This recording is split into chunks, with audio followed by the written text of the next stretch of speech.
course, many thanks for joining us. We get to the beginning of our story, beginning with on Friday, Rwanda and the Democratic Republic of Congo signed a declaration of principles in Washington, D.C. And Adam Squizela brings us what regional analysts make of this declaration of principles. The Declaration of Principles signed in Washington, D.C. on Friday between Rwanda and DRC has been described as a move that opens the door to an agreement aimed at bringing lasting peace to Eastern DRC and the wider Great Lakes region. The principles are built around 6 key elements, including acknowledgement of each other's sovereignty and territorial integrity, and commit to a pathway to resolve their disputes by peaceful means grounded in diplomacy and negotiation rather than hostile force or rhetoric. Specifically on the issue of security, Rwanda and DRC agreed to address security concerns in a manner consistent with both participants' sovereignty and territorial integrity. Rwanda has repeatedly pointed out the genocidal militia group, FDLR, as a major threat to its security, emphasizing that the group receives support from the DRC government, further empowering its destabilizing activities along Rwanda's border.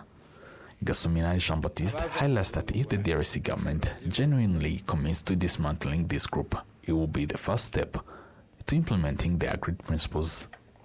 The fact that FDLR now is merged with the government of DRC army is also a fact of common knowledge. It is not neither disputed. So when you put all this together, I think the American government and other actors have seen that the grievances that Rwanda is putting forward are so factual that no one can deny them. So they said, because you have legitimate concern, let's bring you together with the government of DRC for you to sign this declaration of principle so that you may discuss on these issues, these root causes of the conflict that is ongoing between the two countries, without, of course, forgetting the root causes that have led the rebels in DRC fighting. Gasuminari also believed that these discussions and the signing of the agreements are significant steps towards building sustainable peace, especially considering that these principles follow earlier negotiations between the DRC and the FC M23 rebels held in Doha, Qatar. Is the first step towards discussions, towards solving a problem that has been there for a long time, and initiating or starting dialogue, a frank dialogue to solve the underlying issues that are the cause of the conflict that is ongoing since 1994 in the Great Lakes region. So for me, it's a step forward. It's a sign of goodwill by both parties and the American government, of course. The Minister of Foreign Affairs of the DRC, Taras Kaikwamba Wagner, stated that these principles marks the beginning of necessary steps towards peace taken with resolve and purpose, a view shared by Marco Rubio. It's a declaration that establishes a fundamental understanding of regional governance, security, economic frameworks, and end the fighting and allow the region to reach its full potential. The eastern part of the Democratic Republic has seen 30 years of conflict. Durable peace and long-lasting economic development is not going to be easy, but it is important. And having both of my counterparts here, of the foreign ministers of these respective countries, demonstrates the beginning of a strong commitment to having the conversations that we need to have in order to reach a resolution. Rwanda's Minister of Foreign Affairs, Ambassador Olivier Nduhungirehe, emphasized that achieving a secure region requires addressing the root causes of the conflicts. Today, we are talking about the real issues, the root causes that must be addressed to achieve a lasting peace in our region. Those include, first and foremost, security, as well as the return of refugees. In addition, and very importantly, we are discussing how to build new regional economic value chains that link our countries, including with American private sector investment. Our goal is a secure region, free of violent ethnic extremism, which is well governed. Working together, our region can be an engine of prosperity for all our peoples and indeed Africa as a whole. Minister Nduhungirehe further stressed that the path to peace and regional security is not one of the shortcuts. Instead, it demands serious efforts and strong political will to succeed. Our common aim is to conclude a comprehensive peace agreement as soon as possible. But there are no shortcuts or quick fixes, and we have to do the hard work to get it done right, once and for all. Rwanda is committed, and we are ready to continue working together with all the partners in of this initiative. Among the key points outlined in the Declaration of Principles, participants committed with the support of UN agencies and relevant humanitarian organizations to facilitate the safe and voluntary return of internally displaced persons to their original homes in Eastern DRC once peace is restored. They also pledged to support the return of DRC citizens displaced by conflict who are currently residing in Rwanda and other countries, in line with the international legal obligations. Additionally, participants agreed to coordinate through existing channels to produce an initial draft of peace agreement for mutual review by no later than May 2nd. Adam Squizera, RwandaTV News. Environmental project experts and investors agree with the contents of the newly adopted green economy policy recently approved by Rwanda's cabinet, as it aims to facilitate investment in an environmentally beneficial projects that bring value to both the country and its citizens. We do have a report. One of the highlighted initiatives under this new policy is Rwanda's participation in the carbon market, which it officially joined during the COP29 Climate Summit. Nathan Sezvera, a Kigali resident, owns 10 hectares of forests where he runs a professional beekeeping enterprise, while Shema Selj from Sanza district is committed to planting indigenous tree species that are endangered yet highly valued in the carbon market. Both express optimism about the benefits they expect to gain from this carbon market. I usually tell people that I will not leave Rwanda the way I found it. I will make sure I plant as many trees as I am able to, that those who will come after me will breathe in fresh air. This will not only impact Rwanda alone, it will stretch to Africa and the entire world. This is my dream, and I want everyone to join in on this. Some indigenous trees are slowly becoming extinct compared to the past, yet they are very significant trees historically, but also such trees are special in that they are capable of reviving some animal species that got extinct, like birds. That is why we started this project, focusing on indigenous trees. As part of the drive for a green economy, the cabinet meeting held on 17th April this year approved guiding principles for the green taxonomy policy. This initiative aims to align investment with sustainability by encouraging environmentally friendly projects. Some foreign investors active in Rwanda's carbon market have also welcomed the policy, emphasizing that environmental projects should generate foreign revenue and improve the livelihoods of the forest owners. So the carbon market in Rwanda is still quite new. The framework was only released about a year and a half ago, and it's just operationalizing now. So we've spent a lot of time locally doing feasibility, talking to landowners, getting the processes and the structure right so projects like these can launch. And I think Rwanda made a good step in creating that methodology and that framework, because it means projects in the country will be well governed, which means that the credits will be real. There'll not be an issue of double counting or false projects that really eroded the market several years ago.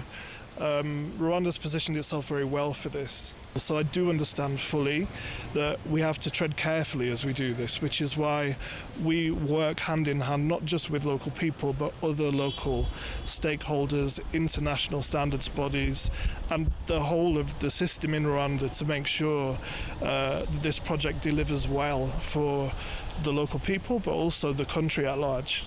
And once again, it's about education and partnership with the correct companies to actually facilitate the correct process and procedure. So making sure those contracts are correct, making sure they're getting the highest value, and understanding what's going to be invested back into the community. Because if you take something with the left hand, you have to replace it with the right hand. And I think in many times, if they're working with the wrong project developer, they're only interested in one thing, and that's the money.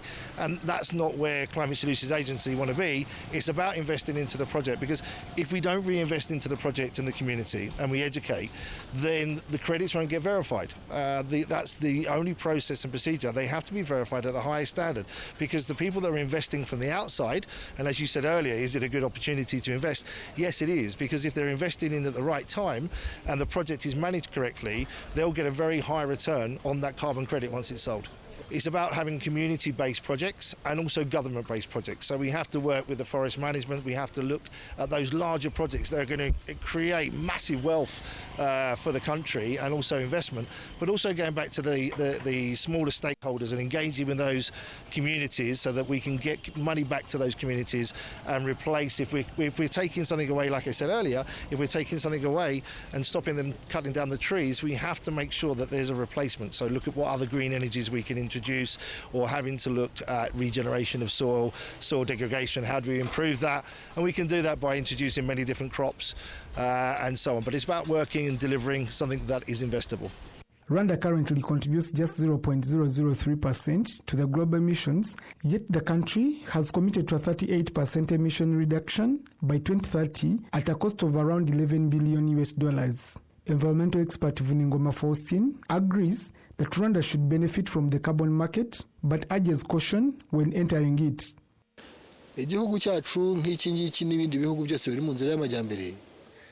Our country, like many other developing nations, should be careful entering legally binding agreements.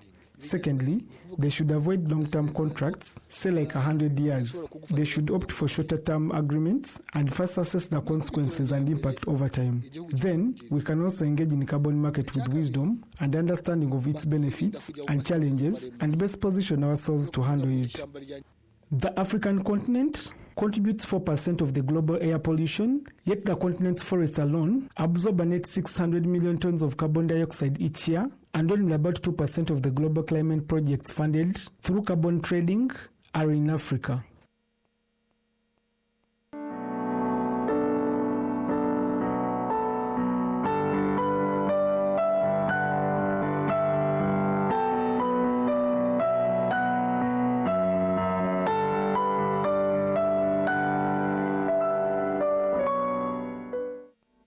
Employees of Equity Bank have been called upon to actively oppose genocide ideologies following a visit at Nharama Genocide Memorial in Bugesera district. During the visit, the bank staff lit a frame of remembrance toward various sections of the memorial and laid wreaths on the graves of the victims of the 1994 genocide against the Tutsi. A survivor who shared their testimony recounted how those who had sought refuge at the site made efforts to defend themselves but were ultimately overpowered by the killers. A representative from the Ministry of National Unity and Civic Engagement emphasized the importance of combating all forms of discrimination and divisionism, noting that these were the root causes of the genocide against the Tutsi. Equity Bank CEO Hannington Namara urged his team and all Rwandans to honor the memories of the victims of the genocide against the Tutsi while promoting self-reliance and national development. He affirmed the bank's continued commitment to contributing to Rwanda's progress. Nharama remains a poignant reminder of the genocide that not only as a site of mass killing, but also as a place that had long experienced discrimination and persecution of the Tutsi community even before 1994.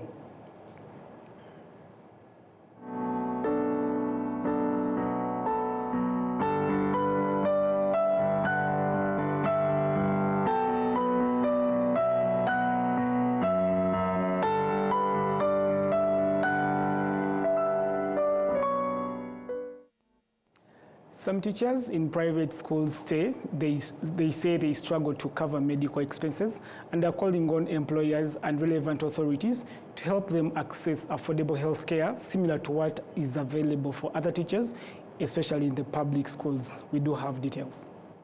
Chubero Shans, a teacher at a private school located in Kabarondo sector of the Eastern Province, shared that he once fell ill and had to spend a large amount of money to recover and be able to return to work. I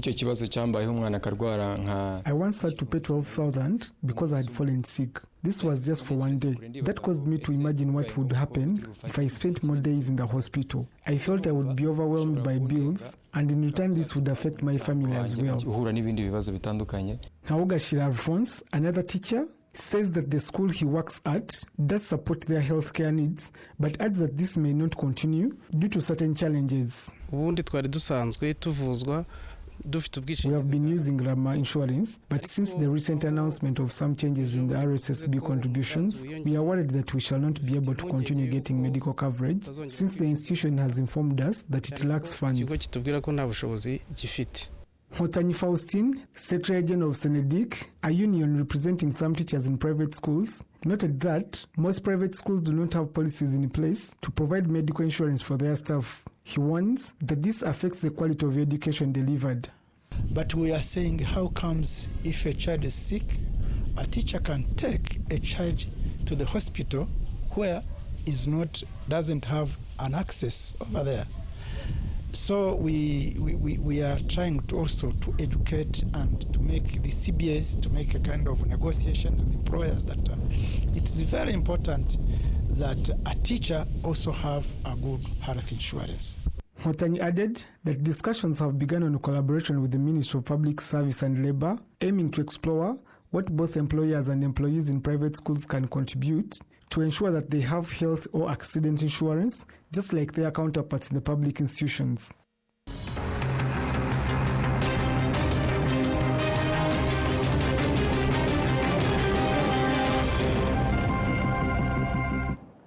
Of course, we've come to the end of our bulletin, and thank you for always watching RTV News. I am William Evans, wishing you a good night and a brighter tomorrow. Good night. Goodbye.